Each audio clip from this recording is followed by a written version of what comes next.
The water's not that cold. It's not that cold. Here we go. Hold on. Here we go. I'm ready when you are. Let's go. It's time. Put on play pants. All right, welcome in, everybody. Welcome to episode 34. That's right, our 34th edition of Play Pants. We're going to talk Christmas on the show, and we're going to talk Christmas specials, meaning, and for some reason, Jason didn't want to do movies. He wanted to do Christmas cartoons, animated specials. So we're going to talk top 5 in that department. We got some great rock stuff for you. We got to catch up on what's been going on in our lives. And I do want to pump the Rod Ryan Show Cares online store before we get out of here. We're open for 1 week. 1 week. Get in there and you can get your stuff shipped by Christmas. And we're trying to get a check over to the Houston Food Bank. Jason Ginty. Last time we talked, you had just wrapped up your runs. You were running 10K a day. Did. And then on your last day of the month, you ran a marathon just for shits and giggles. Something to do. We're recording this on December 8th. How many days did you take off after you ran a marathon? I took 2 days off and then I started running again. How far did you run then when you started back up? I did a 10K just to get back into the swing of things. And then I kind of took a day off. Then I ran like 5 miles, took a day off, 4 miles. And then my wife signed us up for a race on this coming Saturday, a 10K. So I was like, well, shit, I got a week to prepare. So I kind of been tapering down now this week. So who gives a shit, man? Dude, I'm 50 years old now. And I don't know if you notice, I'm wearing a hoodie. I got the hood up in the house. What's going on with you? Dude, you know what? Fuck that. I'm putting sunglasses on too. You want to know why? I don't know why. Because I'm fucking 50. Dude, I'm 50 now. Why didn't you tell me when you turned 50 a couple years? Is it a couple years ago? I don't want to be rude. 2 years ago. Okay. When you turned 50, you didn't fucking tell me. And I might be ruining life secrets right here. Once you turn 50, fuck, all the answers come crashing in. You know everything. When you're 50, dude, how come you didn't tell me that secret? Well, but what you're telling me now is you think that looks good, what you have going on, that salad of glasses and hat and hoodie. The Unabomber look is where, and you got to watch this on YouTube this week because there's a lot of special things going to happen today. But dude, why didn't you tell me when you turned 50 that the fucking light bulb just went on and everything made sense? Like that's what's happened to me. I'm 50 now, dude. I got it wired. I'm going hard in the paint now. Hoodies. I'm wearing hoodies now, dude. Nothing Hats makes on sense. Backwards. Nothing makes sense. You just don't give a F. That's what it is. And that's what makes sense. What makes sense is, hey, that shit doesn't matter. You know what? It's like Bill Murray quotes in the great speech in the movie Meatballs. If you haven't seen it in a while, go watch it. It's fucking great. Classic Bill Murray. He gives a great speech to rally his troops. And the basic premise of the speech is, it just doesn't matter. It just doesn't matter. And you know what? It doesn't. That's what I've learned. When I turned 50, the lights went on, dude. No joke. Actually, Rod, the real reason I'm wearing the hoodie today is because I was talking to you before we started recording the podcast about a great gift I got. Okay, behind me, if you watch the fucking YouTube version, like and subscribe, by the way. Yes. There's this great portrait of Eddie Van Halen sitting behind me in my broadcast studio here at the Ginty Broadcast Ranch. And it's made by this great local artist. They've got a shop on Charter Street across from Harry's called Dirty Boys. Jeremy. Yes. Friends of mine, Jackie and Les, had this commission. It's just fucking, what they do is they do this great artwork out of like old New Orleans windows, right? Mm-hmm. And then they do like some sort of screen printing. I'm not an artist, so I don't know what I'm talking about, but it's fucking cool as balls, dude. Yeah, it's badass. It looks great back there. And I loved Jeremy. I have a couple of pieces of his at my condo in New Orleans. I bought some stuff off the street of his. He didn't have a gallery yet. And I bought some stuff. He was in the square, growing hair on the square. And I liked his stuff so much. I commissioned him a couple of years ago to do one of the dungeon, which is a favorite old haunt of ours in the French Quarter that we used to go to all the time. So yeah, Jeremy and the Dirty Boys, shout out to them. They're awesome. That's a great piece back there. It is so freaking cool. And as badass as it is, dude. And again, the big surprise birthday, if you didn't listen to episode 33, all my friends, including Rod, I guess you're still in that group. Flew in to surprise me for my 50th birthday. Okay, very cool thing. So that gift was from my friends Jackie and Les, and that is such a great gift. But you realize, and I don't want to sound, you don't want to compare gifts, right? Because sometimes you know how it is. Some you like better than others, right? I know. So that's my second favorite gift. Okay, my favorite gift that I have ever received. Oh, baby, for Dude, a birthday. It's beautifully too.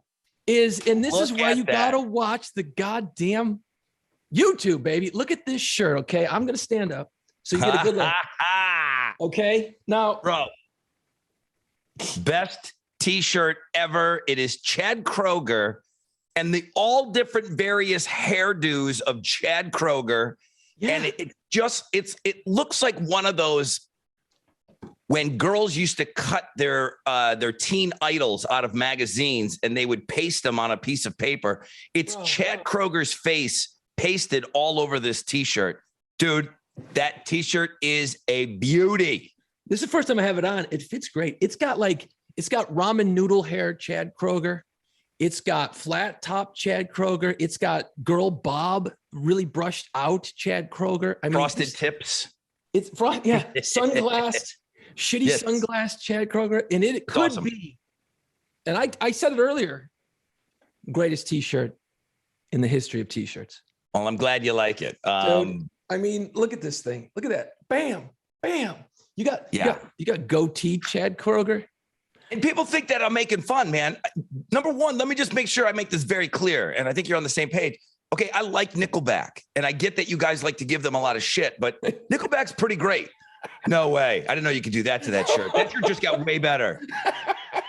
Dude, that shirt just got 100 times better. Jason is picking up the neck of the shirt and covering his face like a mask. And it kind of lines up with Chad's chin. Oh my God, look at even the hair's in the right spot. The old ramen noodle hair. This is the greatest. I didn't think that shirt could get any cooler. I'm fucking Jake Kroeger, bro. Listen to this. I look fly. I look cool. Yeah, I look fly. I look good. Well, I don't know if you look good. Again, you're 50 and you're not giving a shit. That's what's happening here. I'm not saying that you don't look good, but what I am saying definitely is you don't care. I'm wearing a shirt with different versions of Chad Kroeger's head all over it. Do you think I give a shit anymore? I can't wait to go to the grocery store now. And bro, when you come into New Orleans next time, I'm wearing this at the most inappropriate moments. Oh, I can't wait. I mean, this is showing up like if you're like, hey man, we're gonna go out to dinner tonight. You and me and the wives, we're gonna go out and have a nice time. I'm putting this fucking shirt on. No. I will check to see what you're wearing. This shirt comes with me. Okay, wait. Now you say it's a nice shirt. It is a great shirt. It's got a great fit. Here's the problem. Okay. If you ever seen in like a movie or for God knows whatever reason, you've been up close to one of those furless cats where it's just that skin and it looks like you think it would feel. That's what this shirt feels like. I don't know what material this is. It's a weird, but it's fucking weird, man. I feel like a hairless cat or something. It's really gross. It doesn't feel good. It's not one of those dry fit shirts. No. It's like the old, it's almost like polyester, 100% polyester. It's got that shiny, slippery, which makes it even fucking cooler. If it's polyester, bro. And again, 50, don't care. I look fly. I look cool. Bro, I mean, and I don't mean to be weird about this. Again, where was this shirt 20 years ago when I was single guy? Holy fuck. Dude. No, you got that shirt at the exact right moment in your life. No, okay. No. I don't think a 47-year-old, a 48-year-old could pull that off. Only a 50-year-old dude that doesn't give a shit about anything anymore. 26, right? 26, single, out there in the wild, dude. I mean, women would be unhinging their vaginas and throwing them at me. It would be great. What comes after that shirt is maybe some socks and sliders, socks and sandals. That could be next. I had no idea this. Did you know the shirt could do that, or is that on the fly? I just did it because Okay. there's a smile of Chad Kroeger. It's like cut off right below his nose, right? And And that it's right line there on the neck of the on the shirt. neck. And I pull that up and it covers my mouth perfectly. I swear to God, it's perfect because now, oh, this is the greatest shirt. Holy shit. Who You're gives welcome. a shit about the podcast? I want to talk about this shirt the rest of the night.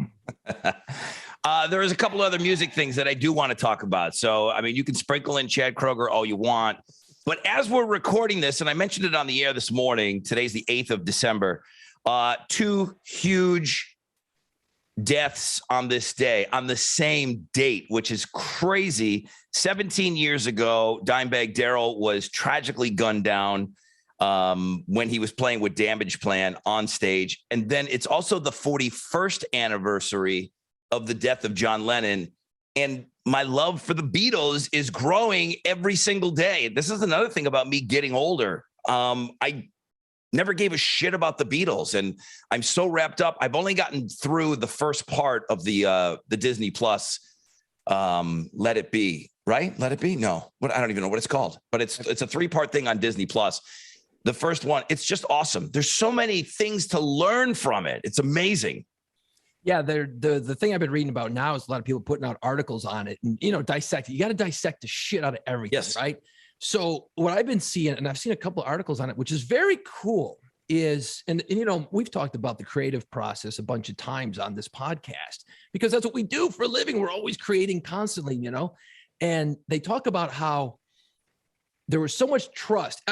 You get that Paul is kind of the guy driving the bus. Ringo's yawning in the back. George is just trying to keep up, and John is stoned, but they gave each other a little room to breathe. They were gentlemen in the creative process. They didn't go, no, that idea sucks. They just went, okay, well, maybe let's try this instead. The way they handled the creative process, I think, was a very cool thing. And if you're in the creative world, painter or whatever, that give and take is always important in that situation because you don't want to just shit on somebody's idea right away, even though it might suck. Something else good might come from it. And that's kind of the cool thing I kept learning as I watched the first episode. I've only gotten through the first episode. So I don't, who the fuck's got time to watch a 2-hour episode about a bunch of dudes sitting around strumming guitars? Longer.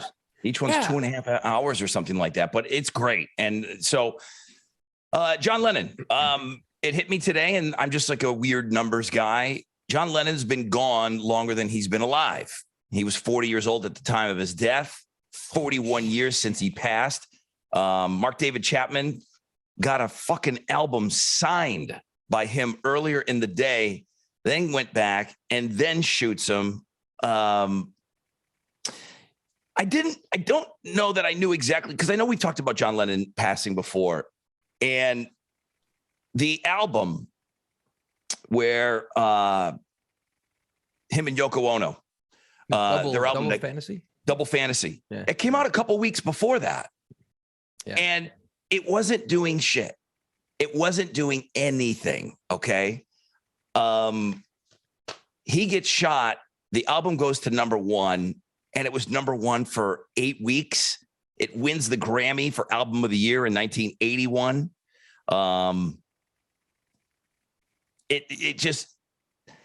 It became a worldwide commercial success after he died. It's just crazy. That album was out there for 3 weeks. Now, sometimes albums can be out for a couple of weeks and nothing's happening with them. I mean, look at Nirvana, look at Guns N' Roses was out for a year.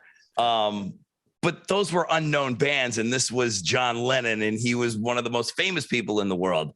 And nobody was clamoring to this album. But the thing about Dimebag Darrell, he got shot down in Ohio, and there was an article that just came out. They just mowed down that club.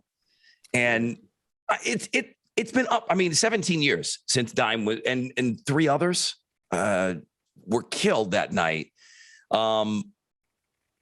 They tried to sell the club after that, and they're just now mowing it down. I don't think it has anything to do with Dime, but of course they're going to jump on that story that's the place where Dime, was murdered. That whole thing, I mean, look at these two situations, and it's weird that they kind of happen on the same, they happen on the same day, just years apart, is, you look at Dime, right? He's just a dude that loved to play guitar, party hard, and he was a badass, respect amongst his peers in the music world. And some jagoff just goes up and goes nuts, right? John Lennon, He fucking wrote songs about peace, love, and happiness. He was just at 40, he was kind of figuring his shit out finally, because he wasn't exactly super husband or super dad, obviously, along the way. That's well documented. But he's just peace, love, and happiness at that point. And then this nut job fucking mows him down. Who I think is up.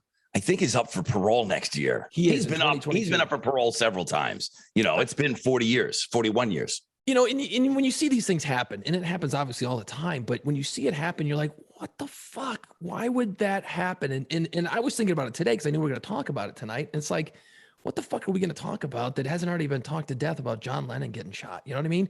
But what kept coming back to me was, the fuck was going through his mind, John Lennon's mind now, as this is unfolding? Obviously, it sucks. It's terrible. But like, here's a dude, he probably recognized the guy from a couple hours earlier signing his album. And, oh, hey, you're back. What's up, bro? Yeah, I don't know if he remembered him or not. Who knows? Maybe. I don't know. But just, God, it's just, and then the other guy with Dime, it's like some jag off in a club. It's like, what are you supposed to do about that kind of thing, man? You still I will recommend a movie. It's called Chapter 27, and Jared Leto plays Mark David Chapman. Now, Mark David Chapman, if you don't know, he was a chubby dude, okay? And if you don't know who Jared Leto is, why is that? But he's the skinniest, fittest dude on the planet. So I've talked to Jared a bunch of times, and he so downplays his acting. When he's talking to me, dumb radio guy, he wants to talk about 30 Seconds to Mars. Right. And he's cool. He allows you, he knows you want to talk about all these other things. And, he knows he's going to get questions about American Psycho and everything else from idiots like me. But Chapter 27, he does like talking about it. And he had to gain, I don't know, 50, 60 pounds for that role. Right. And one of the things that he was doing to gain weight is he told me he was melting ice cream in the microwave and drinking it. He said that he got gout. Yeah. He just had to gain weight so rapidly. And he's kind of like, one of those crazy actors that will really put himself out there. He gained all of that weight, no fat suit for Jared Leto. The movie's not great because I'm such a big fan of Jared Leto and his acting. And then the story, it was good. It was good. But just seeing Jared Leto's almost unrecognizable, just like he's in that new movie, Gucci, that's either out or coming out. It doesn't even look like Jared Leto. He is he is like the chameleon right now. And then he loses that weight afterwards. I remember seeing in different interviews, he's like, I'll never fucking do that again. Yeah. He goes, that's just too hard on your body. He goes, and he was young at the time. I mean, he's only in his 40s now, but he was in his 20s, I think, or early 30s when he did that. So not a great movie, but Chapter 27, it's pretty good. It's worth a watch. See, I will check that out once I watch the Beatles 12 hours or 16 hours, whatever it is of this documentary. But it's long, but I want to see it. I want to find out what goes down. And I know other people have already seen it and they're like, well, you dumbass, go watch it. But I want to see it. And I'll say this about Pantera. I did see them live. I saw them back when I lived in Buffalo at Darien Lake, and they were everything that you thought they would be.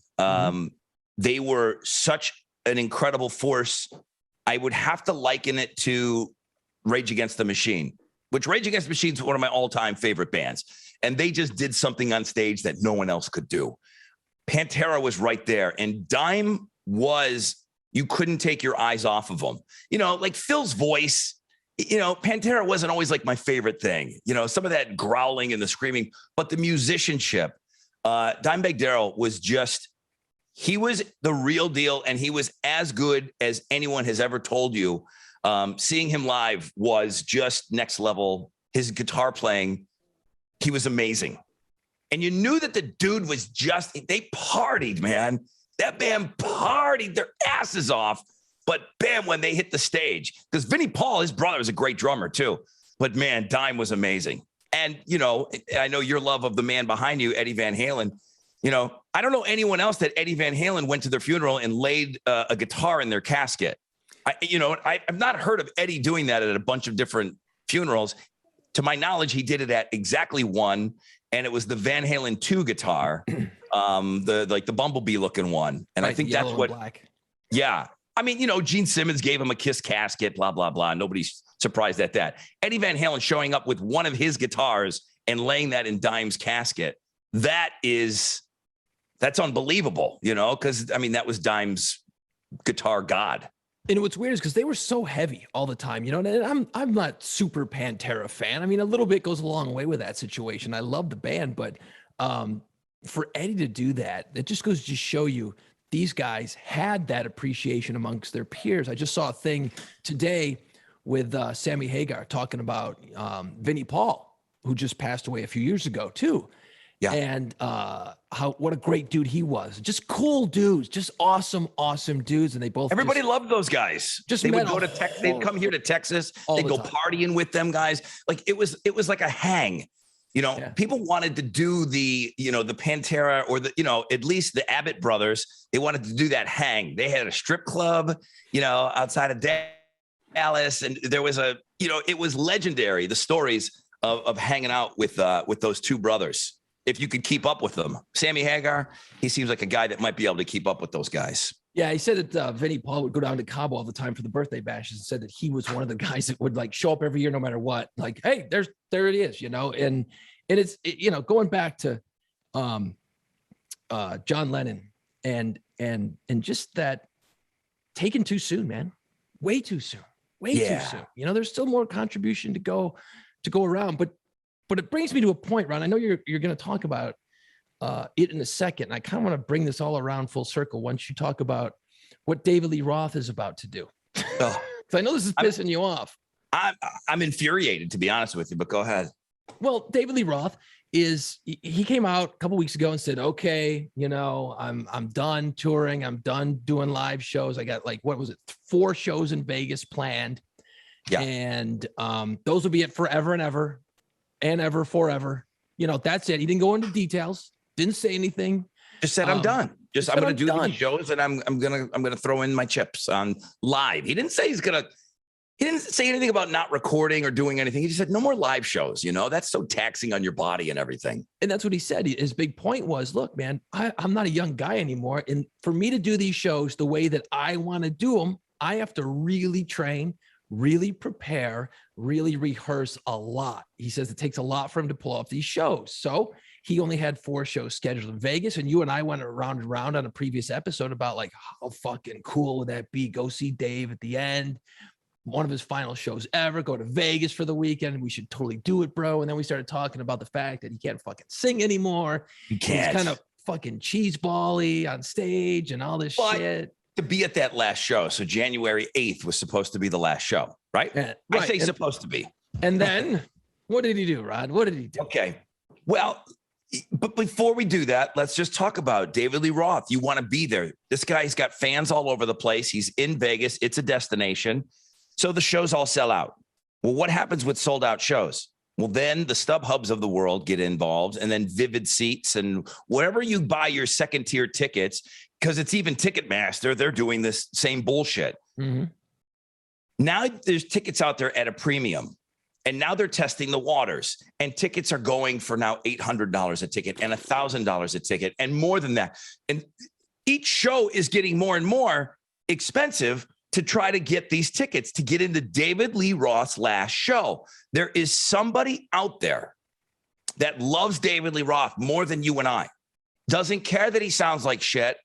Going to be flying from halfway across the globe and probably paid as much as $1,500 for a ticket to David Lee Roth, what he told his fans was going to be his last show ever.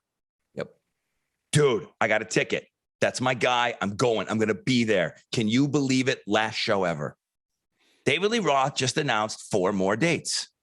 Oh. Unapologetically, he doesn't get into any of the shit that I just talked about. Nor does he care. I don't know. It's nobody is done playing. No matter what they say. You went to one of those final Motley Crue shows. This is it, Los Angeles. We're going to say goodbye. It's going to be Los Angeles. We're going to blow shit up. Then we're going to go and sign a stupid contract that says we're never going to get back together. Motley Crue gets back together. You know, Kiss, Ozzy, Scorpions, the list goes on and on and on. All these bands that said they were going to be done, and they're just never done. I really think what Dave did was a massive dick move. I don't know what David Lee Roth's finances look like, and I'm sure this is me just sitting here from my 30,000 foot view. It's betrayal.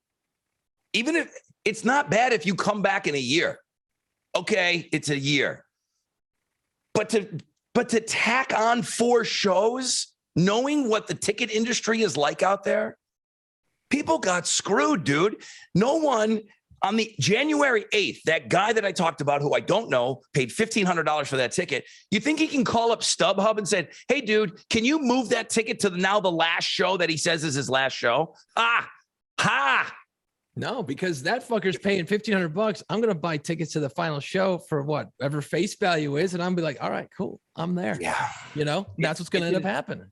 It's a bit infuriating right now. I don't know why I'm so mad at it. I didn't pay for tickets. It's a situation where it's about the promotion. The way he did it is kind of weird. If he just said, hey, I'm doing a residency in Vegas and it's New Year's Eve, and why don't you come by, and it's going to be great. It may be my last show. If he'd have done it in a little different way, but the way he sounded so final about it, you know what I mean? Yeah, he didn't say this May will be my last. These are my last shows. So go get your tickets. He created the hype. He's P.T. Barnum. He put that finite thing on there. Tickets sell out. And then, yeah, you lose some credibility with me on that one. It's a fucking money grab, and it's disgusting. It is. And I love David Lee Roth. He's the greatest frontman of all time. It's disgusting to me. And it didn't cost me a penny. It's just something that I recognized that's just not right. It's bad. That's bad to me. But I was disgusted when I heard that he added dates. It comes down to the whole, he's selling the tickets, asses and seats. And he come out and said, hey, I'm going to do a Vegas residency, and I'm going to do a run of 30 shows from January through fucking June. Okay. They'd all been like, okay, they wouldn't have had the hype around it. It wouldn't have had that big punch. And he would have never sold enough tickets to let it go 30 dates probably. This way, I'm done, man. I don't know. I'm pretty old. I can't do it anymore. And I'm only doing 4 dates. It's a ticket sales thing, man. But, you know, as the artist, I know you got your managers, you got promoters who are going to find ways to promote your show. But at the end of the day, man, you know, you got to live with it. He's got to live with that shit. And he doesn't seem like the guy who is that dude. You know, he's always talking about art and all his travels around the world and the working man, the blue collar man. I mean, a Van Halen fan's a blue collar guy. Think about that, you know, and he just went, fuck you. I'm going out and I'm going to make as much money as I can on the last few shows. It sucks. It stinks that he did that. That was it. I hate that he did it. I don't even want to talk about it anymore. Just pissed. I was going to find a David Lee Roth shirt like this Chad Kroeger shirt. But you know what? Not anymore, because that's bullshit. And Buck Diamond Dave is the shit. He's awesome. Are you kidding me? Always He's been the greatest. Cool. He's the GOAT. But it just bad. You know, that was a Gene Simmons shitty thing to do. You know, Gene would do that, and nobody would bat an eyelash. Of course, Gene is going to go get you out of money and then say, I want more of your money. But Gene, I don't even take 2 minutes to talk about Gene Simmons doing that. But David Lee Roth, come on, dude. You said it was it. The way Gene always did it, he never came out and was really like that final. Like they just sort of kind of tongue in cheek and ha and final and this. It never felt like totally like the way that Roth did it. Like, this is fucking it, man. I'm done. Gene was like, yeah, it's the end of the world, end of the tour, whatever the hell they called it the first 10 times. And it's like, you just kind of went, okay, yeah, right, whatever. You never believed it as much with Gene did, you know? Kiss has stuff scheduled in 2023. They're never leaving us. They're never going to stop. They're not. They're just going to do these different events, and that's a whole nother story. I'm not going to go. I'm not going to go see that shit at this point. No, I said that already. Kiss got all the money out of me. Out of all those years, they were my favorite band, my first favorite band. They were my favorite band forever. Kiss merchandise. I gave them enough money. I want to lock into those memories, and then that's it. There was always one more show that I went to. Okay, well, they're doing that. Well, okay, they're playing Voodoo. It's Halloween. My last Kiss show. Listen, I came out of Kiss retirement. Okay, we could do a whole bit on me. I said I'm never going to see Kiss again. They played Voodoo on Halloween night. What's better than that? New Orleans, Halloween weekend, Kiss. Great. Okay, Gene, no more. You can't even look at my wallet. And then they came here and I got together with my wife and she'd never seen Kiss. And I'm like, okay, well, you should go see Kiss. Let's go. Here's my wallet again, Gene. No. Until, maybe when my kid turns 18, I'll take her, I'll take her for a high school graduation present. There you go. See, that's what I did. I was done with Kiss too. I'm like, I can't watch that same shit over again and over again. I just can't do it. But then my kid got old enough. I'm like, well, hell, you kind of got to see Kiss. And I went and I was miserable. I was fucking miserable. And I love Kiss. And it was like, they're just phoning it in, man. They're totally just phoning it in. It was bad. So my point with this, Rod, was to come back around full circle. All right. It's the old, and this is a weird conversation, but from the world we have lived in for all these years with radio and music, and I want to put this delicately because we're talking about death here, and that's terrible. But, it's the old better to burn out than fade away line that Kurt Cobain used from the Neil Young song. Right. Okay. Think about it this way. We're talking about one of the greats of all time, if not the greatest frontman of all time, David Lee Roth. And we're pissed at him and we hate his fucking guts. And he's gotten worse in the last 20 years. He can't sing and it's cheese when he's on stage. And I didn't go to the last Van Halen show that came through New Orleans because I can't watch it again. I don't want that being my memory. You know what I mean? Of that. I want to remember the older version of that band. You look at John Lennon, you look at Jim Morrison, who would have been 78 today. Jim Morrison would have been 78 today, died young.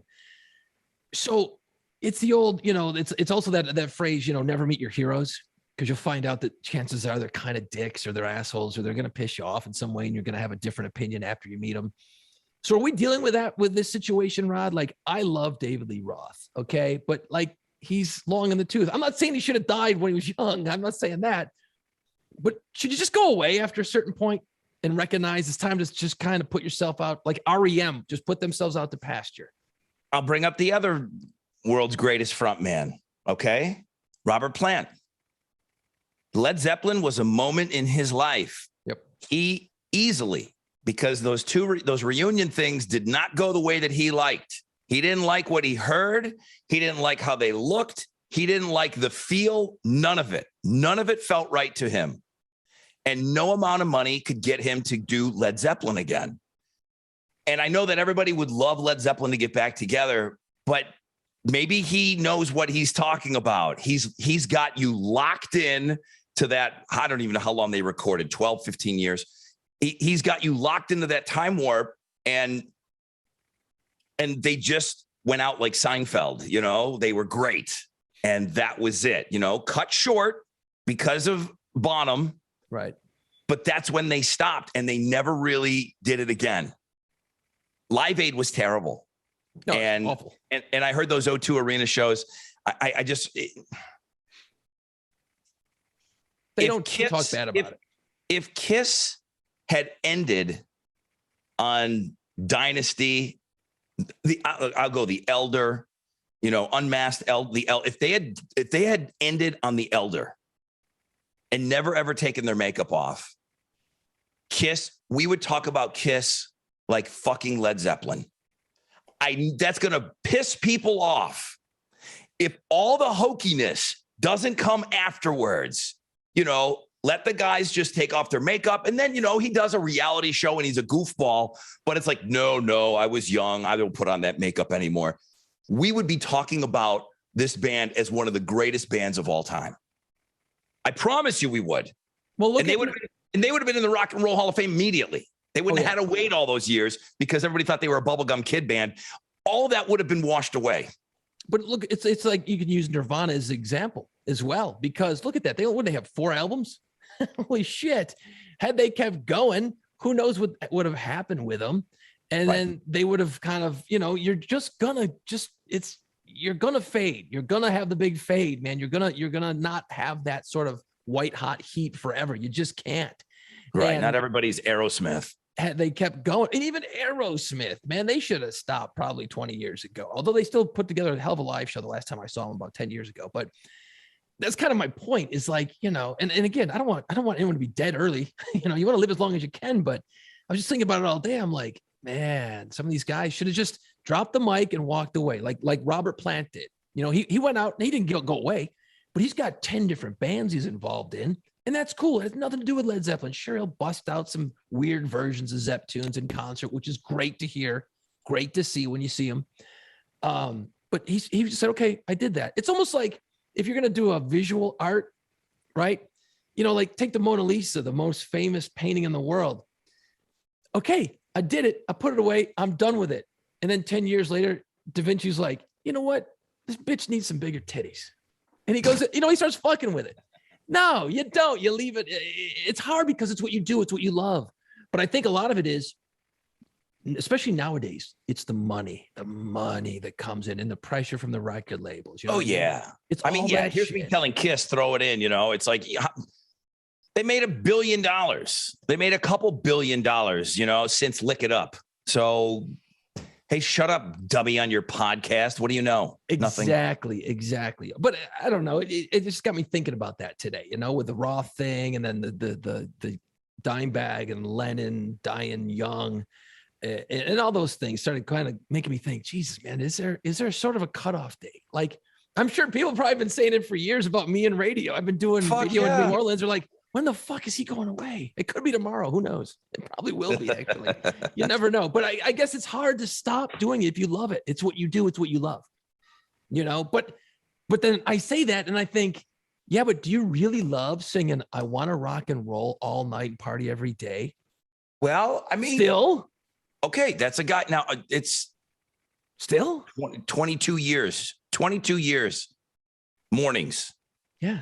There's a guy out there that used to listen and into the New Orleans show, and there were strippers in the studio. It's like, dude, Rod's show used to be so raw. It was so crazy. Now I listen to this guy, and it's like, yeah, he's got a kid, he's got a wife.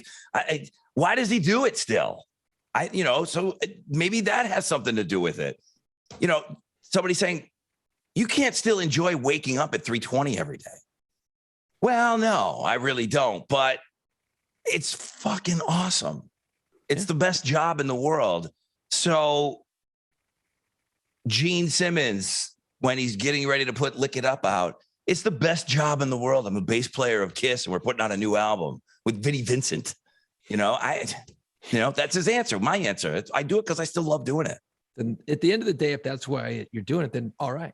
But this whole money grab by Roth and the whole extending tours thing, that feels a little weird, man. It feels a little weird, but I guess you're not going to do it for free either, Rod. We do have to take a quick break. We're going to talk Christmas. As of this recording, we are 17 days away from Christmas.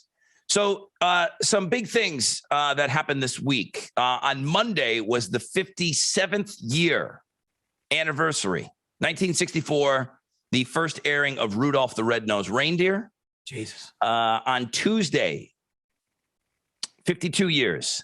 In 1969, that was the anniversary of Frosty the Snowman, first aired on television. And 56 years ago, tomorrow, Thursday, 1965, A Charlie Brown Christmas. Wow. It's amazing that these things still hold up. It looks like Rudolph is the oldest one out of all of these. Rudolph, 1964 is the oldest one. Charlie Brown at 65. I don't see anything else that we still watch and look at today.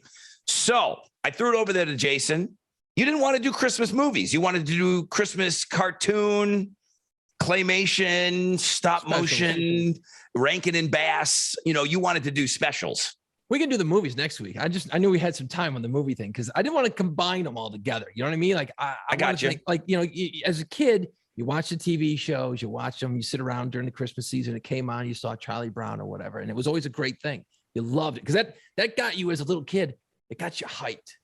You just, oh shit, man, Rudolph's on. You know it's getting close. It's getting awesome. So, but you're right. I could never put Rudolph and Christmas Vacation on the same list. They can't mix. So all right, so we're gonna do the top 5 Christmas specials coming up. I wanted to talk about our only sponsor on this podcast. The Playpants podcast is down to one sponsor here. When you go to New Orleans, I was just in New Orleans a couple of weeks ago. It's awesome, guys. It's awesome. You're gonna party. You're gonna get wasted. You're gonna have fun. You're gonna eat way too much. And you're going to do dumb shit down in the French Quarter. You're going to be rolling up and down Bourbon Street. You may see a couple of pirates. Yeah. Those pirates will lead you around and they'll show you around a little bit. Let me suggest to do all of the things that I just mentioned, but take the Pirates of the Quarter tour. You can still party and do all this while you're on the tour. It is a walking tour. You're going to be down there anyway. Bring your drink. Hear the unbelievable pirates history and the stories of New Orleans. These are actual things that happened. I can't look at you when I'm doing this spot. These aren't your typical Disney style pirates. They are salty. They're loaded with all sorts of information. It's fun, but it's historical. Tours run daily. Come on, would you sit down with the shirt? Tours run daily, 10 a.m. and 4:30 p.m. So definitely check out the pirate pub crawls. Those happen on the weekends. You can book in advance. piratesofthequarter.com. Links everywhere you listen to this podcast. I suggest you check out their socials at Pirates of the Quarter. Okay, Jason Ginty. I look good tonight, dude. I got to say, man, you know what? I dress up for these. I dress up for these podcasts. That's why I got to check it on YouTube, man. Every week, smash that subscribe button on our YouTube channel, man. Look, we 34 episodes. Are you kidding me? No one thought we'd get past 6. And we're 34 and we keep doing it and we keep trying hard. Look, man, we need more sponsors, dude. We were going the wrong way. I had high hopes for us, dude. I had high hopes. My agent had high hopes too. And, oh, really? Agent ain't happy right now. I got to be honest. He's like, I got limos to pay for. And I'm like, yeah, I got to eat. So Christmas is coming up, Rod. And, I got a Christmas tree in my house this year. Chestnuts roasting on an open fire. I am the fucking Grinch. I got to be honest, man. I'm so grumpy on the holidays. Frost nipping at your balls. Because I don't like all the commercialism. I don't want to. I want to get together with people. I want to hang out. I want to eat. I want to drink. I want to have fun. Yuletide choir being sung by some kids. I don't know the words. But I want to hang out. I don't want to have to. I don't want to get a gift. First of all, ain't nobody topping this shirt this year for Christmas. I promise you, I will not get a gift. You're making me feel really good going into this Christmas season about my gift giving skills. But the thing is, I don't need the gifts. If someone gets me something and I don't have something for you, I feel like an ass. And can we not do gifts for Christmas? Once you turn 50, fuck gifts. You don't care. Don't care. I don't want them. I don't want to see them. I don't want to wrap them. I don't want to unwrap them. I don't want your shit. Okay. I said that today, dude. Wrapping presents is the shittiest thing about the holidays. It's not the travel, because I'm excited. Traveling home sucks. You're leaving, but you're going to family. You got to put up with delays and airports, and there's chicks in their fucking pajamas on their phones crying because they're not going to make it in time. Wrapping presents is the worst thing, hands down. Yeah, it's like trying to fold a fitted sheet. I can't do either one. I suck. Like, how do you get the corners? Anyway, presents. When you're a kid, great. Get the kids with presents. That's great. It's what it's for. But man, I've learned in the last week, since I'm 50 now, Rod, I don't care. I want to hang out. I want to have a party. I want to hang out. I don't care about gifts. That's not what it's all about. It's not supposed to be about that anyway. Damn it. So I know that when the holiday season kicked in, when I was a kid, it was all about the cartoons on TV, dude. Like, you knew Thursday night, it's 8 p.m. Fucking, Rudolph was on. Do you remember? I'm telling you, this just hit me right now. The word special. And it was like, you're like, and the word special was spinning around. And then then the commercial would start, or the show would start. Yeah. But when you saw that special, It's like, it's on. Like, I'm screaming to my brother and my sister because the difference, we don't have to get into this, but you had to fucking watch it with the commercials and everything when the network decided to air it. There was no Netflix. There were no DVDs, Blu-rays. There was no streaming. You couldn't get shit on demand. There was no such thing. Holy shit. At 7:30, Charlie Brown's coming on. And the three kids in my house, we're just absolutely losing our shit. You're trying to get everything ready. You're washing, you're taking your bath, your shower, and you got to be planted right in front of the TV. And it was like the one night of the year, or, because they had different nights. They'd have the cartoons in this Christmas special. Yeah, they were spaced out. Those are the only nights of the year when you were freshly bathed, pajamas on, popcorn made, and you were on time. Maybe your parents let you have some snacks. Yeah. And you could eat like snacks in the living room. I mean, food was not allowed in our living room. It was the only time you were done on time with your bath. The rest of the year, you're dragging your ass and you're like, I don't feel like doing it. Randy, you're missing it. That's my brother. I'm like, Randy, what are you doing? Get over here. Fucking Charlie Brown, dude. The special thing's on. Hurry up, get your ass down here. Yep. So it was always a big deal when the beginning of it, because you had to be right there in front of the TV when they started. And you think about it pre-VCR before you recorded this stuff, because then you could kind of watch it back. You had to watch it when the network showed it. The other thing that we did universally, all of these specials have songs in it. Nothing has changed. All the Disney specials, they all have songs in it.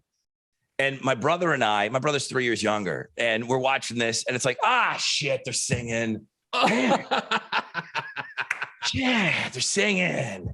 Glad I'm not the only one. We always hated the songs, Put one foot in front of the other.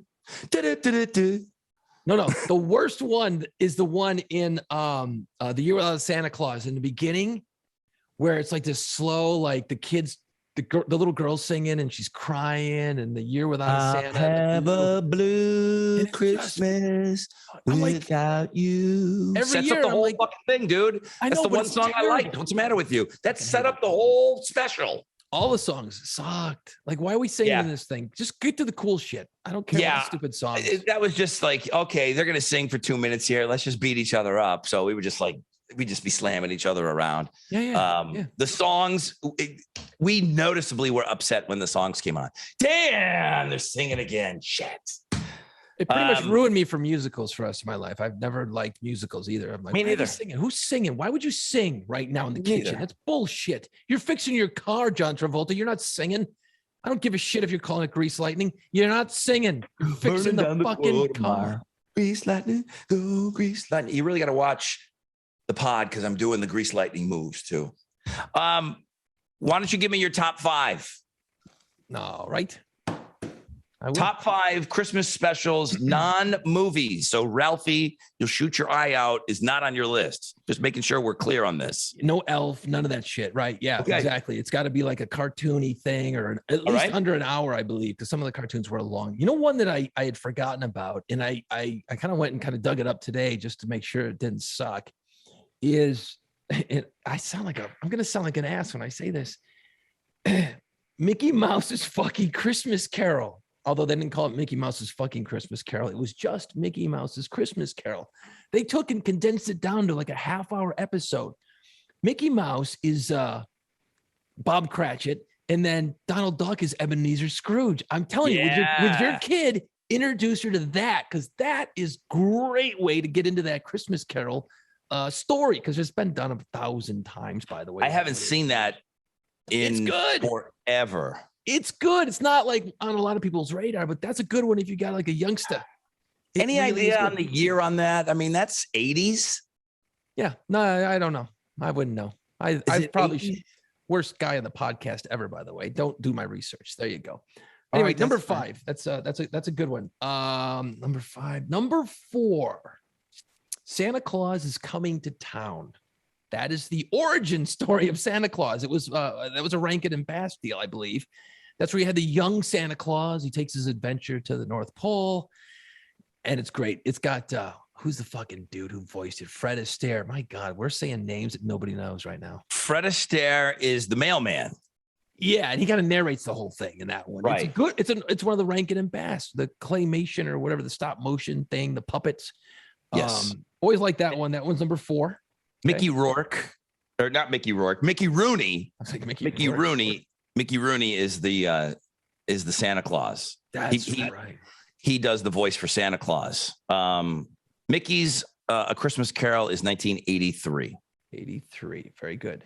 That's okay. That's a good. That was number 4. Number 3. Wait a minute. Wait. Back to Santa Claus is Coming to Town. Yeah.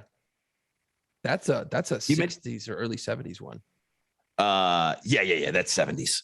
So I gotta say it. Titties. Mrs. Claus body is banging in that, okay? I do remember that. Yeah. Jessica, the teacher, okay? Her body is banging, red hair. She becomes Mrs. Claus and she plumps up and everything. But when she was hot for teacher, let me tell you, Santa Claus was hot for teacher. And whoever, Rankin and Bass, it was like Russ Myers, okay? Titties.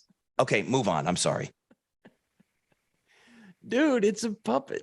Holy shit. Hot puppet, okay? Tell me Jessica Rabbit wasn't hot. It's a cartoon. It's kind of like the claymation version of that or stop motion animation of that. You know, I got to be honest. I will never watch that the same way now. As soon as that comes on, I'm going to start laughing. Because I watch these every year with my kid. Blue satin dress, titties. Don't tell me you didn't see those titties. I'm going to start laughing this time when I watch it this year. I can't, you know what? I might have to punch that one up extra early, watch it twice. That was number 4. Number 3, Rudolph. Fucking Rudolph, classic. You said it was 65, I think you just mentioned. Yeah, that's kind of like the granddaddy of them all, man. I think. It's certainly not the first Christmas story ever, but Rudolph is kind of like the granddaddy of them all. 1964. Burl Ives. Yeah, and it's just great. And what I always thought was cool, and maybe it was just me overthinking it, is that the voice actor who played Rudolph, he sounded like he had a cold. Like his voice was kind of that I've got a cold sound to it. And I always thought, wow, that's kind of cool how they had Rudolph, who's got the crazy fucked up nose that lights up. They gave him a sound of a cold. I'm the only one that's ever thought that, apparently. Yeah. I may have overthought it. Yeah, okay. Yeah. Even as a kid, he's got it's coming back to me that he's sick. He's just got like a weird, like, hey, man, you know, he's got like his nose is plugged. Anyway, Rudolph at number 3. Number 2, The Grinch, the cartoon, the old one from 66. I think it was when it came out. Boris Karloff is the voice, narrates it and singing the songs and stuff. And it's just the original. Are you ready? I am so ready. Boris Karloff does the narration. Thurl Ravencroft sings the song. You're a mean one. Also, the guy that voiced Tony the Tiger, they're great. Thurl Ravencroft is the voice on that original Grinch song. It is so great. It's so great. And it was always weird, like, because it was such, like, that was always the one that kind of put a weird spin on the holidays, because it was like, this is kind of dark, man. This is kind of like fucked up. He's stealing toys. Dark. And the animation is grainy and stuff. It's kind of scary. It's perfect. It's kind of scary when he looks and that has that sinister look and everything kind of like his fucking hair curls up and he's got that smile. It's scary. He's a monster. And like he's a dick to his dog. You know what I mean? Like it's like, oh, this is dark. And that's why that doesn't play anymore. Grinch is great. I love that one at number 2. Number 1. Yeah. Dude, come on. How do you not? Yeah. Fucking dun dun dun dun dun dun dun. Dude, here without the heat miser and the freeze miser, whatever the fuck the heat miser one I care about. Snow miser, heat miser, and snow miser. I mean, the year without a Santa Claus. When those two guys show up, how are you not standing up and dancing around your room? Like, even as a little kid, when that came out, I'm like, fuck yeah, here comes the song. Here comes the song. It's the best. Yes. You can't beat it. It's Mrs. Claus. Yeah. Totally different Mrs. Claus from the banging body from Santa Claus is Coming to Town. Yeah, she's already chubbed out. Gross. She goes to visit these brothers, and one of them's in charge of the South and one of them's in charge of the North, and she tries to cut a deal with them, and it's so great. It's so unbelievable. And that's one of the times where the song 1974. Great. That's the one time a song actually works because it is so awesome. It's got such a great hook to it, and it's catchy as shit. It's not all drippy and holiday sounding. Like, I'm the fucking heat miser. I'm Jingle and Jangle were the elves, and they were coming funny. back to me. Those guys were funny too. They were like goofballs, man. It was perfect. It was perfect. So yeah, that one, you know, I don't necessarily love the whole cartoon, but as soon as the heat miser and the snow miser come on, it's on. The song is still great. Yeah, Rankin and Bass. They got Mickey Rourke back on that one to do Santa Claus as well. So Mickey Rooney. That's right. Mickey Rooney was Santa Claus. He voiced that again. Mickey Rourke's gonna be all pissed off and fucking, all right, here we go. I interviewed Mickey Rooney. He was 100 years old. Was he in the night at the museum? He was. Okay. Yeah. So he was doing radio. And you know, he gets on, he's old, you know, but he's a legendary. He was this massive, huge young man actor, okay? But it was 80 years ago that he was the biggest star in the world. He was Tom Cruise. He was all of those big guys, whoever the biggest guy is now. It was Mickey Rooney. I'm talking to him about night at the museum. And then I'm like, dude, I go, man, it's such an honor to have you on. I go, the fact that I'm talking to Santa Claus, dude, Rankin and Bass, growing up, you're my Santa Claus. He got so pissed off. He's like, what do you mean? What about Blue Velvet? What about blah, blah, blah? He starts rambling off all these movies from the 50s that he was in. And he was pissed that I called him Santa Claus during the interview. I go, I meant no disrespect. I really do love you. And I'm sorry. What about this? Well, I was in this with Elizabeth Taylor. He's screaming at me in the interview. You got fucking yelled at by Santa Claus? Yes, because I brought up Santa Claus, fucking Mickey Rooney screaming at me in the interview. Holy shit, you got yelled at by Santa Claus. Because I didn't talk about Blue Velvet or what. I don't even know what he was in. Black Stallion. I know he was the biggest actor in the world at the time. And I think he banged everybody too. Yeah. No, he did it all. But I mean, you know, just take the compliment and move on. You know what I'm saying? What about this? What about? All right, dude. All right. So that's my experience with Santa / Mickey Rooney. Holy shit. You fucking pissed off Santa Claus, man. You're getting coal again this year, bro. I thought it was a nice thing to bring up. I would have enjoyed it. I thought it was nice. Excuse me. Okay.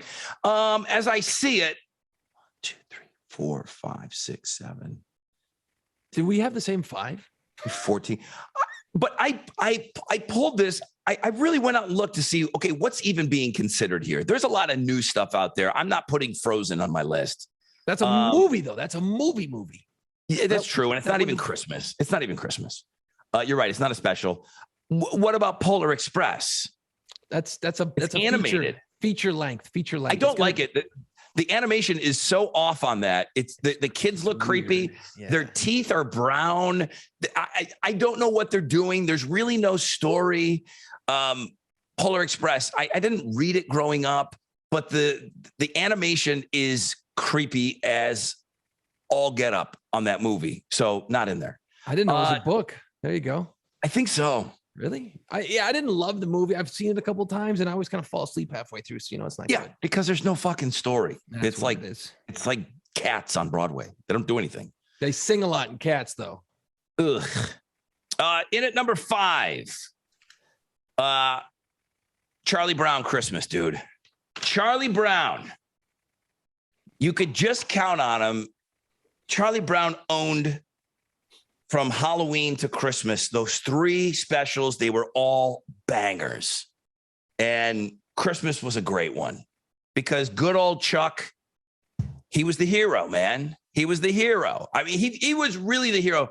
I think they gave him more shit in the Christmas one than any of the other ones. I know he screwed up the Thanksgiving dinner, and I know he's a blockhead, blah, blah, and all this stuff. But, man, they really gave it to him hard on that Christmas special. And then he came back. They fixed up that tree. Fucking Linus has got his back. Linus is like Doc Holliday. He's right there. He's got him. I fucking hate Charlie Brown. Oh, dude, I love it. I love the music. I love everything about it. I love those originals. Those original three are so great. He didn't fuck up Thanksgiving, by the way. Peppermint Patty was this pushy redheaded bitch who invited herself and her friends Marcy and Franklin over and forced poor Chuck, who doesn't have any balls. He's got the same amount of balls on his sack in his sack as he does hair on his head, and he's just like and he's wishy-washy little bitch. And then he's got his dog doing all the work. So not only is he a bitch, he makes his dog do his work. Bro, saying that you don't Charlie Brown, saying that you don't like the Charlie Brown Christmas special is saying that you don't like the baby Jesus. Okay, no. They talk about the baby Jesus. Lights, please. And then he goes into the whole thing. Linus. He drops a little religion on you. He does. Bam, I'm feeling good afterwards. I'm feeling like, okay, like I don't have to go to church. I watched Charlie Brown. I'm good this week. Charlie Brown's like, I watched The Great Pumpkin this year, and I'm like, I didn't like it that much when I was a kid because it was boring as fuck. It never did anything. And I'm like, why am I watching this bullshit? Why is the dog fighting now? Why is he in an airplane? What the fuck is going on here? It's not funny. Those Charlie Brown cartoons aren't funny. Lucy's a bitch. Oh, yeah. Lucy's a bitch. She's a see you next Tuesday. And Charlie Brown spends his money to go to her for psychiatric help. The reason he's fucked up is because he got shitty neighbors. His friends are assholes. Just say you hate the baby Jesus and get on with your life already. I don't care. You hate Jesus. I don't like Charlie Brown. His bald basketball head. Charlie Brown in at number 5. I don't like it. I don't 1965. I don't like it. In at number 4, Rankin and Bass. Yeah. 1968. Little Drummer Boy. Do you remember that one? Yeah, it's the kid. He didn't have a shirt on. And he was little kid with the drums. He's going to the manger. Yeah, pum. He didn't have any money, so he didn't have anything to get gifts, so he played the music. Right? I have no gifts for you. Yes, dude, that one is difficult to find. It's not out there like the other ones. Really? It's just not as. I don't know what it is. Why they don't run that as much? Maybe it's too Jesus-y. But here I got 2 religious ones back to back now because that one's very religious because he's going to play drums for the baby Jesus. Too Jesus-y. It's Jesus-y. Little Drummer Boy, Rankin and Bass, the same thing that you're talking about with the stop motion, all of that. In at number 3, great music. Emmett Otter's Jug Band Christmas, 1977. Man. Give it up for the River Bottom Nightmare Band. There's a talent show, and the River Bottom Nightmare Band is so great. The song is amazing. I wish a band would go out and redo it. See, I looked at that and I couldn't remember watching it. I knew I had seen it a bunch of times. I couldn't remember if it was good or bad because I'd spent. He put a hole in the wash tub to make a bass. That's right. Shit. That was a good one, man. I'll tell you what, that was exclusive. I think that was an HBO thing when you're like a little kid. And then I think maybe they bought it out and it played other places. Emmett Otter is my number 3. That's how strongly I feel about it. It's great. I don't know how. I haven't watched it in years. Yeah. But the talent show. I got to find it. I got to find it because I want to watch it again for sure. It's been a long time. My number 3. Now, my number 2. Also, your number 2. How the Grinch Stole Christmas, 1966. You're a mean one. You're a mean one. Yeah, it's it's pretty awesome. I mean, the Grinch was scary. I remember being a little kid, and that was scary. We didn't have any, funny. There was no Jim Carrey. And Jim Carrey was kind of scary in that one. I know it's funny when I talk on the radio now and you think about who's listening to the radio. It's amazing with the millennials that I have on with me. their Grinch is Jim Carrey. They don't even think about that old one. Really? And, that predates me and you. It's 1966 when that shit came out. But it played every year, once, twice a year. And that's what we grew up watching. And it's still kind of the best. I've come to like the Jim Carrey one. I never was on board with it at all. It's just, it came out at a time in my life that I wasn't open to, that kind of thing. The cartoon still holds up. It's so great. And it's like you said, it's scary. It was like it was the game changer of the whole holiday season. Cause Charlie Brown's on, the Rudolph is on, all these are on. And then that night, that weird Friday or Saturday night, it'd be the fucking Grinch. You'd be like, oh man, I don't know about that one. I don't know, Ma. I don't know. The Grinch is on tonight. It's a little weird. Number one, The Year Without a Santa Claus. I mean, the Heat Miser and the Snow Miser. I don't know if you remember this. It was on when we were little kids. And then it fucking went away forever. Like they lost it or something. Right. I'm going to say there was a solid 15 to 20 years that did not air. It was on when we were little kids. And then I remember when we were working at, it was either the Fox or, so it's the late 90s. It's the mid 90s. It's the mid 90s. And this is a discussion. There's people out there that don't know who the Heat Miser and the Snow Miser are. And I said, I know. And, we don't have the internet like we do. And I would tell people there was a Christmas special with the Heat Miser. How can you tell me you don't remember this? People didn't know. Everybody knows it now. That sucker was lost for a couple of years. I looked for any information about it, it not airing. And for whatever reason, I couldn't find anything on it. So this would be a good assignment for somebody that's listening. I know it went away for a long time. It was lost. It got destroyed. Maybe they had it had a bad footage in it and they had to go and restore some shit. I don't know. Or maybe there was fighting over the rights. Someone owned the rights to air it and then somebody else wanted it and they couldn't get, who knows, man? I mean, I'm just guessing. When we talk about Rankin and Bass, now, neither one of us mentioned Frosty. Frosty is full-on animation, and that is Rankin and Bass. All the other ones that they're kind of known for is the stop motion. Everybody calls it claymation. It's stop motion. And the Little Drummer Boy was kind of hard to find, but Santa Claus is Coming to Town. That one was on every single year. There's not a year that didn't run. There's never a year that Charlie Brown, Rudolph, Frosty. So I don't know who was involved with that one that it wouldn't be able to air. But it definitely did not air for years, dude. And there was another one that used to be on for a long time, and then I hadn't seen it in years. It's I think it's Rankin and Bass. It's the New Year's one where they got the little kid and he gets lost, right? Am I thinking about this right? The baby New Year one? Rudolph's New Year. Yeah, Rudolph's Shiny New Year. And that he goes in the balloon. The kid's got the big ears and he's trying to get baby New Year back. And then they go through all the different holidays. I think they're popping around in this balloon to different times of the year because they're trying to get him for New Year's, and everyone's making fun of the kid's ears. Right. So that one does air, I believe. Oh, does it? There's a Nestor the long-eared donkey. I think that's a Rankin and Bass. And I know we used to watch that a little bit. That one's kind of lost too, though. I don't remember seeing that one too much. But these are the bigs, though. The ones that we brought up today. These are your bigs. These are the ones that you were going to watch every year. These are the ones that you had to watch. It's Wednesday night, man. I'm out here, making snow forts. No, not tonight. I'm cutting out early, boys. I'm going to go watch fucking Rudolph. Yeah, and Rudolph is great. It's just not in my top 5. I mean, I love Rudolph. I watch Frosty. There's a lot of singing in Frosty. There's a lot of singing in that. I couldn't do it because of the singing, and it's just it's not there for me. Jimmy Durante, Frosty the Snowman. Dude, we have lost everyone tonight. Mickey Rooney, fucking Fred Astaire, Jimmy Durante, Boris Karloff. I mean, they got big people. Done. Mickey Rourke and Mickey Rooney, they're all dead to me.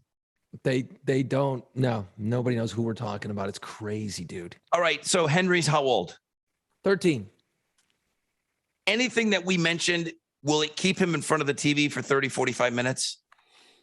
I'm trying to think here. You know what? I'm gonna dig up the Emmett Otter because it's all about music and he's into music. I gotta find that. I think he would watch that. Maybe he just, you know what? When you're 13, everything that is out now is a faster pace.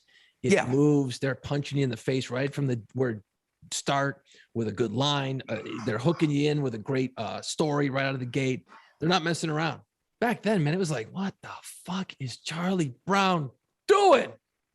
You know what I mean? It's like, it's so slow and so brutal. And even now I'm like, I can't watch this shit anymore.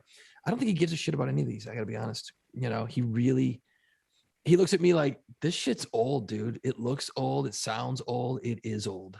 There's one other one. 'Twas the Night Before Christmas, the Clockmaker. And then there was the Mouse Family. I do. Do you remember that one? Yeah. I think that's a Rankin and Bass, but it's a cartoon and it's good. It's not a bad one. Yeah, the Clockmaker guy. And, it's just the story of 'Twas the Night Before Christmas. And there was like these mice or something in that one. The Mouse Family. The Mouse Family, it mirrored the human family. Right. Yeah, they kind of did the same shit. And they both had dads who were working hard and building the clock and the watch and stuff. These were so big. These were, my dad was always working. My dad was always fucking working. But the memories of me, my sister, and my brother not killing each other, and my mom in the room with us, and we just sat there and watched. It would have been great if my dad had been there. Lord knows what he was doing, working. But having the whole family sit down and not having to argue about what you were going to watch, it just was fucking understood. Right. And occasionally the networks would be cool. ABC would put on Charlie Brown at 7:30, and then year before Santa Claus was on at 8, you fucking lose your mind because you're gonna like watch 2 specials back to back. It was the greatest thing ever. Oh yeah, you just click right over. Okay, it's over, and then special, and you're like, all right, here we go. Special thing. Yeah, and then you had it going. You know what though? Remember a few years ago they decided not to air Charlie Brown Christmas special, and everyone got pissed off. It's probably because the suits looked at the numbers, the ratings that come in. Who the fuck's watching that? People over 50s watching that. That's it. Nobody gives a shit once you turn 50. Probably. That's the problem with this. Nobody gives a fuck about these. These are going to go away. Yes, I probably pissed off. Well, they already kind of have. I mean, somebody bought up the Peanuts catalog, so you have to have, I think it might be Apple streaming. Right. But one of them. The deal was they had to allow PBS to air it one time for a number of years. But it's not a Disney Plus thing, because I know we have that. So the Peanuts things went somewhere. That franchise went with some streaming service. But all these, they're going to go away because the population who gives a shit about these is aging out. I mean, my parents love watching these cartoons, but yeah, because my mom watches them too. It brings a memory of having the kids there watching it with them, like you just described. This shit's going away, man. There's people 30 years old are like, fuck, who gives a shit about these shitty cartoons, man? They just can't watch them. So they're going to go away, dude. They're going to go away.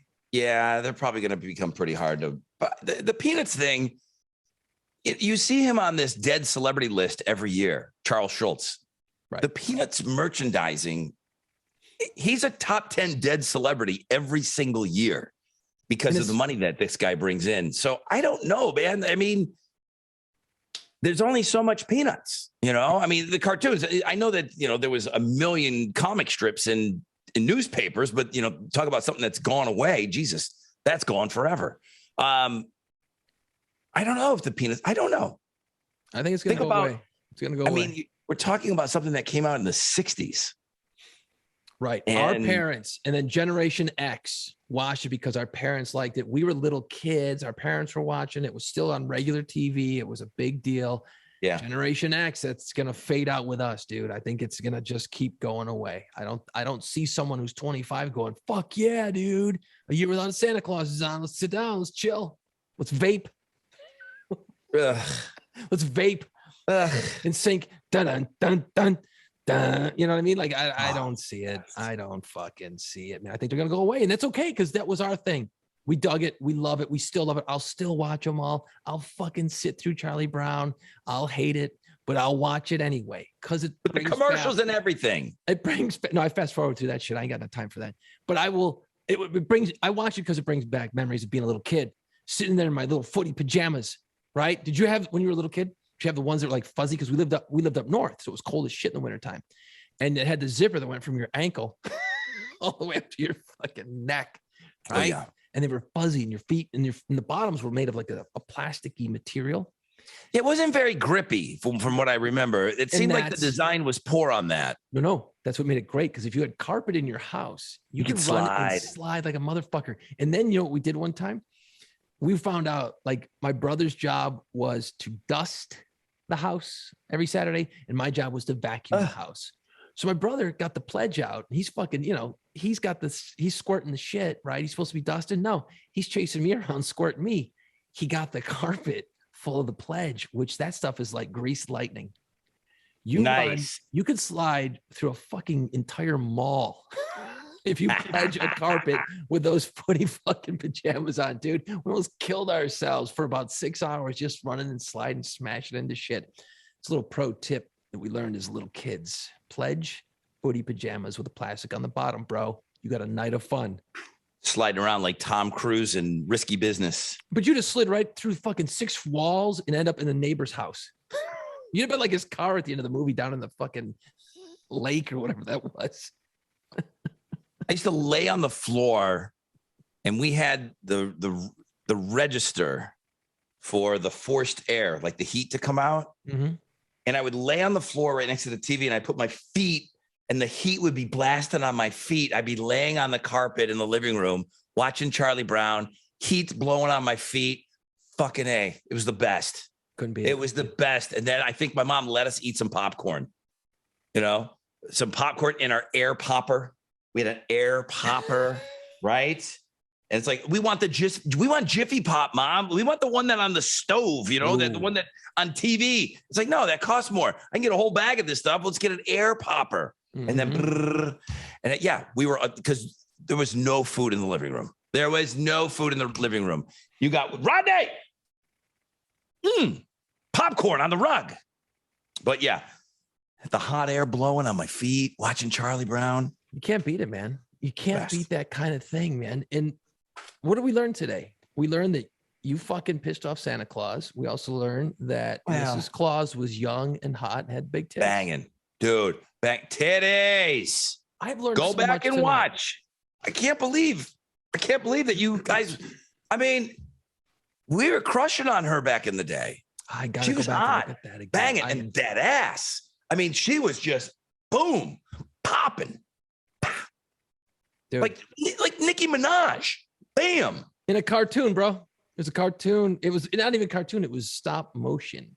Think about that. Think about that. Okay. Stop motion is like you create the model. You get the clothes. It's like a doll, dude. It's like a doll. That doll was popping. I don't mind saying it. It's a doll. You got to adjust it. Okay. You take the picture. Then you move it like just a smidge, just a little bit. Take another picture. And what you're doing is you're taking thousands of pictures and then you put them all together and it gives it that stop motion look, right? Right. Moving her titties around a little bit. Tight blue dress, dude. Can you imagine the guy sitting in that room shooting her stuff, just laughing their asses off? Can you imagine the guy that goes into Rankin and Bass and says, okay, what about this for Jessica, the school teacher? No, titties, bigger. I need titties. Come on. Stop motion. We need big titties.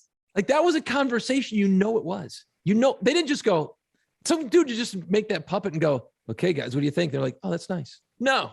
Red hair. She lets her hair down. Dude, yeah. Jessica Rabbit. That was the first Jessica Rabbit.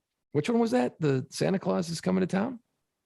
That is the one that you chose. I kept that off of my list. That was your number 4. Yeah. Santa Claus is coming to town. It's the origin story of Santa Claus. Yeah, but then she chubbed up. Because they got comfortable with one another. I'm telling you. Sitting around eating candy in the cold. She was banging. All that shit, you're going to chub up, dude. That's what happens, dude. All right. So your wife said, you told me that something happened to your wife. You said, all right, well, we'll just bring it up on the podcast. Would not tell me shit going into this at all. It's not big or bad or anything. It's just an interesting situation. And, I love to throw weird experiences out there to the room and see what everybody thinks. Cause it's cool. We all get to, I had my thoughts. She had hers. And she comes home the other day. Is it a disagreement that you had? No, not at all. Okay. She had to go pick up my son from school, and we don't have buses. Okay. I got to drive my kid to school in the morning. My wife picks him up in the afternoon. Well, it happened to be raining the other day. And normally we pick the kid up outside. No big deal. You go up, hey man, I'm here. Okay. Kid comes out, you pick him up, you go to your car, you drive home. Well, it's raining out. So everyone's kind of in line waiting for their turn to go into the building. It takes a little longer. So you stand outside in line. So my wife's like, I will bring an umbrella so I don't get wet as I walk to the school, parking far away. And I'll bring another umbrella for the boy. That way he's got an umbrella and he doesn't get wet on the way back to the car. Brilliant. So far, everything sounds very normal. I would have never thought of that. Okay. So she's standing in line, right behind a dude with no umbrella. And it was kind of cold. It was like 50 and rainy. It was not a nice day out there, right? Gotcha. A man standing in front of her, no umbrella, shorts on, t-shirt, because it was warmer in the day. It was one of those weird days where it was like warm in the morning and cold in the afternoon. Sure. And it's raining pretty hard, and the dude is getting soaked. And he's standing there, and she's watching him, and he's fucking shivering. Like he's miserable. And the line is, you're another 20 minutes or 15 minutes away before you get your kid. She's like, hey, sir, would you like my other umbrella? I brought it for my kid. You use it, at least stay dry from here on forward. And he kept refusing. No, thank you. No, thank you. That's very nice, but no, thank you. She's like, sir, I've got one in my hand. I'm dry. Use this one. So finally he did. And then he opened it up and he turns around and he says, thank you so much. Oh my God, this is a game changer. Thank you. Thank you. Thank you. Right. So then they get to the front of the school and they're about to both go in. He closes the umbrella, hands it to her, says, here you go. And my wife's like, well, keep it. It's just one that's been riding around my car for years. It's not a good umbrella. Keep it and use it for you and your kid when you go to walk to your car. And he's like, absolutely not. I cannot accept that. No way. He turns and he hands her some money. And he says to her, he goes, you're an angel for saving me today. That was amazing. Here's some money. So, she opens up the money. It was $100 bill. Come on. I'm not making this shit up. So she's like, Has she ever seen this guy before? I mean, sometimes when you're picking up parents and stuff, you start starting a conversation, you see each other on the reg. And some, you got older kids, younger kids. So you don't know who the parent is of what kid a lot of times. And she said, sir, I can't take this $100. You didn't take my umbrella. I don't care. I just wanted you because you look like you're miserable. And I thought, hey, I got an extra umbrella. So here you go. He goes, no, thank you so much. You've changed my day. You've changed my day. Wow. And then he walked away. And she's like, so she comes home and she's all freaked out. She's like, I can't.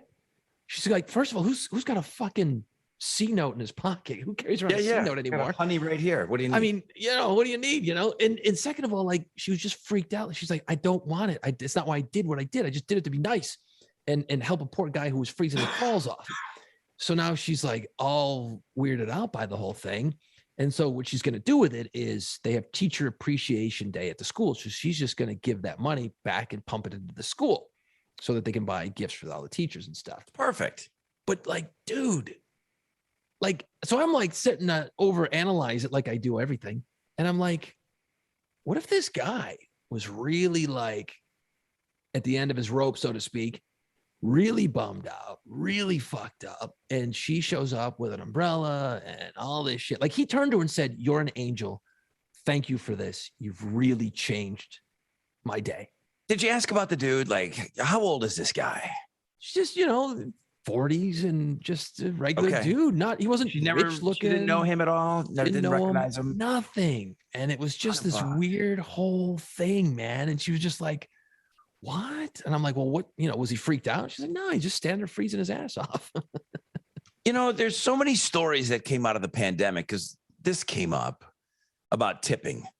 People were leaving these big tips everywhere. Right. At the beginning of the pandemic, if you were lucky enough to go out and a restaurant was open and people were still working, people were leaving.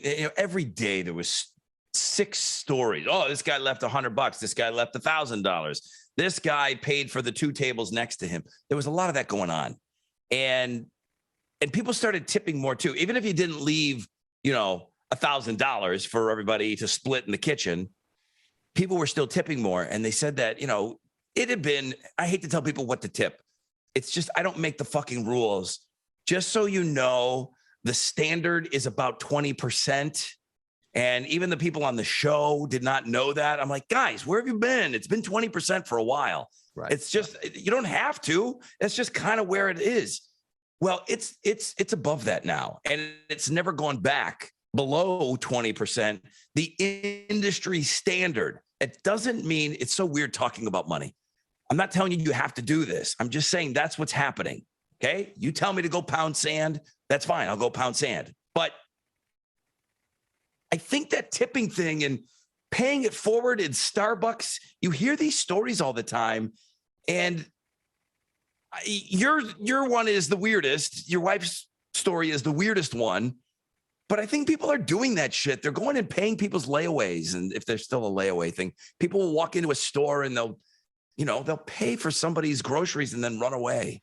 But this was just weird. It's kind of a cool thing. But this guy wasn't filming this or anything. Like, there's no he wasn't some influencer that he wanted to get a cool video of him giving somebody $100. No, there's no gotcha at the end of it. Nothing. And he just walked away and she was just shocked. She was just dumbfounded by the whole thing and still kind of weirded out by the whole thing. I mean, she was just doing what you or anyone would do, I would assume, in that situation. Hey, I got 2 umbrellas. That guy doesn't have one. Here. Right.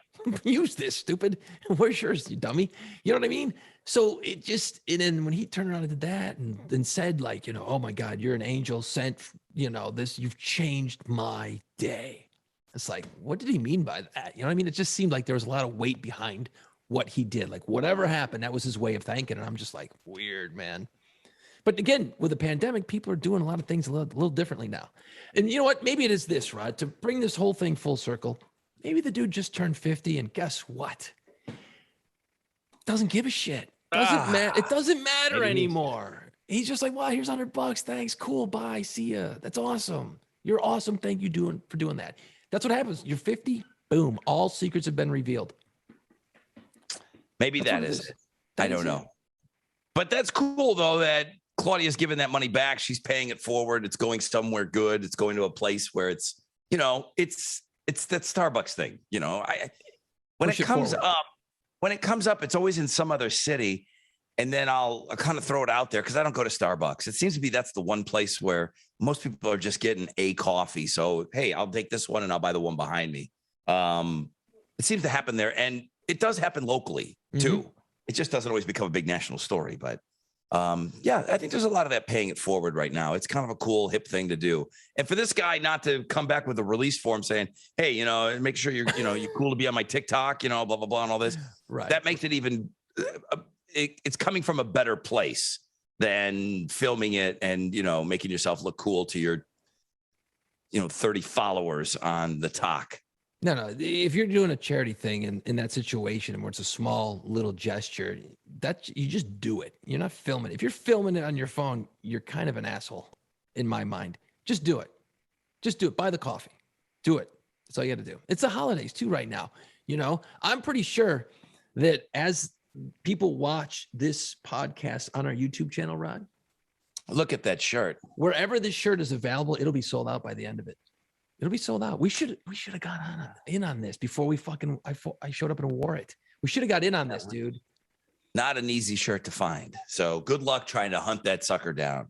I got one though. And I said, possibly the greatest t-shirt of all time. Now, you know what has happened? I've thrown down the gauntlet, man. How do you beat it? How do we beat this? I don't think you can. Kroeger. Because I was thinking about it. If you get a Scott Stapp shirt like this from Creed, that's even like I like Chad Kroeger. I like Nickelback. Okay. I wear this with ha ha ha. This is funny. There's some ironicness happening here, some irony happening. I just said ironicness. Fuck. The gift of the he doesn't English. care anymore. He's 50. He's a professional broadcaster. Does not give a shit. I'll make about up words. I'll make up fucking words. Just gonna let words fall out of his mouth now without even thinking about it. Well, that's what I've been doing for 25 years on the radio, dude. Hasn't changed a bit. So I'm not gonna improve now. I'm 50. Don't care. Don't care, dude. Why didn't you tell me about this shit 2 years ago? You should have said, hey, dude, listen, when you turn 50, here's what's up. Like, bring me aside. You know, it's like the old man, not saying you're an old man, older than me. And you bring me aside to the corner. You're like, hey, listen, a couple of years now, dude, it's all going to fucking happen for you. It's like a rite of passage, you know, the old sage advice, the old wizard with a long beard, bringing up the young guy. To wear that shirt, you have to not give a shit to wear that shirt. I mean, you really do. It was a goof, and the fact that you're wearing it so proudly. What about, I was going to think. No, I want to hear it because I don't care. I was going to say, no, I was going to say, you mentioned Scott Stapp. Fred Durst is the only other one that would even be in that category, in that kind of, in that air. The trifecta shirt. Those would be the three, right? I mean, who else is hated? You pretty much nailed it, really. Who else is hated? That's about it, really. Chad Kroeger's at the top of that list, though, no doubt about it. And you know, He's the shame the of it is, shit. I think the shit of it all is that, you know, Fred Durst, kind of a dick, kind of a pain in the ass, always brought it on himself. Scott Stapp did a lot of dumb shit. I get why people don't like him. Chad Kroeger's fucking Canadian and a nice guy. Here we go down this road again. We've covered this a bunch of times, man. There's no reason to hate on Chad Kroeger or the guys in Nickelback. They're nice fucking guys. And to prove it, there. Boom. And this and do you remember the song Side of a Bullet? Yeah. Do you remember that song? I do. That was a song where Nickelback was very friendly with Pantera back in the day. If you want to get some cred to Nickelback, after Dimebag dies, they got permission to use a solo in a song. And the song, I believe it's called Side of a Bullet. It's good too. It's kind of like it talks about like etching your name in the side of a bullet, like this bullet's got your name on it, that type of deal. Right. And the solo in the song is an unused Dimebag Darrell solo within the Nickelback song. Guys, there's some fucking cred right there, bringing it back on the anniversary of the man's death. Oh, dude, you know what this shirt has got? Like, in case you're just joining us, you punched in late. Nobody's fucking joining in right now. Don't say that. Well, here's another thing about this. The greatness of this Chad Kroeger shirt is that, like, you could say stuff and I could punch up a different Chad Kroeger. Yes, you can. Like to mood it out. Like, oh, dude, that joke was funny. And if I don't think it's funny, boom, get this one.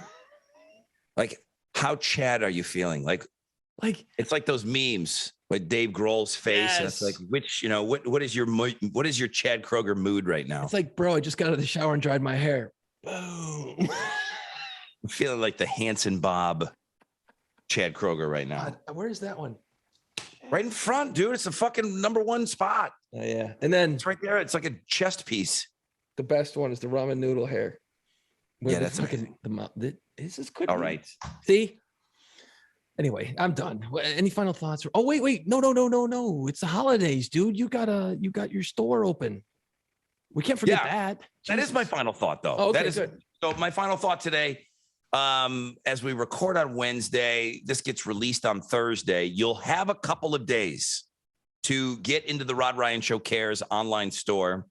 And the reason we're only open 1 week, number one, I'm trying to get rid of all the merchandise that I have, 20 to 60% off. 20 to 60% off. But if you order by Saturday, Sunday, we can still get it to you. We can ship it out. You'll have it before Christmas if you were buying it as a gift for somebody. So there's koozies, there's hats, there's T-shirts, there's all kinds of stuff in the Rod Ryan Show Cares online store. The beauty of it is I've already paid for all of this stuff. So it's already been backed out. So it's pure profit. And we are going to give the money to the Houston Food Bank, which kind of like, I mean, you know, from working with Second Harvesters, they monetize money. It's like $1 equals $3. $3 is like 6 meals. It's insane how they can kind of stretch that money over there. So we used to do a program called Drumsticks for Drumsticks throughout the year. We would get these drumsticks signed from all the famous people that we meet. And, you know, comedians, people coming in the studio. Well, that hasn't happened in a couple of years now. Right. And we would do a couple of Buzz Fests a year. We do all these shows and we get guys to sign and we'd put these drumsticks on sale, Drumsticks for Drumsticks, and give the money to the food bank for the holidays. And 2 years now, well, last year they got shafted. We didn't do anything. And this year, I did something with a store here with social media. So we got $6,000 already that we've given them. I'm working on another thing to get 10, and I'm trying to do maybe if I can do $6 or $7,000 in the store. So yeah, I need you guys to go shop in the store. Up to 60% off, and get the stuff by Christmas. And the shirts are great. All money going to the Houston Food Bank. Jason, final thoughts. That's what it's at. I feel like you might be taking this I don't give a shit a little too far. You know what? I'm thinking. I look real good today. I look real good today. Dude, I think it all started back when I wore the shorts, the short shorts. I think it started before I turned 50. Like I was like, I don't give a fuck. If a nut drops out the side, so what? I don't care. Don't care. I don't care. That's where I'm at, dude. I can't believe you've never told me this shit. 50. That's where it's at, dude. I'm 50. I kick. I stretch and I kick. 50. I'm 50. Yeah. No. I wish I would have known this. I can't believe no one told me this shit. I got older friends. None of them said a word. None of them were like, dude, when you turn 50, let me tell you, you're not going to care anymore. And I love it. Where was this? I don't know that I had the fucking epiphany that you are having. Oh, dude. Like if I see you with Crocs and socks, I'm going to punch you in the nose.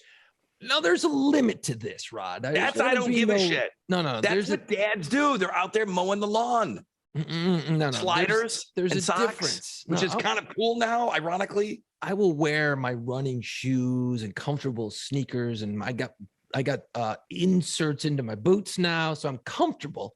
I'm still going to try to care about what I look like, and I still do that. But like, I'm wearing this shirt, and I'm only going to wear it like, you come to town, we have a little nice dinner, maybe down at Muriel's in New Orleans, right there in the quarter. No, we'll go to Nola's or Emerald's. And it's a bad shirt for that. No, it's a great shirt for that, because I'll have a jacket on, because you got to wear a jacket in those restaurants. You got to put a nice jacket on. Underneath, it's me, you, the wives, and CK, Chad Kroeger. Boom. You look good, bro. Boom. I know. 50 and Chad Kroeger looks great on you. I'm done. I'm out of here. I got shit to do. We're done, huh? Yeah, it's enough. I've had enough. All right. Episode 34 in the books. Thank you. Anybody that made it to the end. I doubt anybody made it this far, but thank you. Let's go. It's time. Put on play pants. Find us wherever you listen to podcasts. See us on our YouTube channel and follow our social media pages at PlayPantsPod.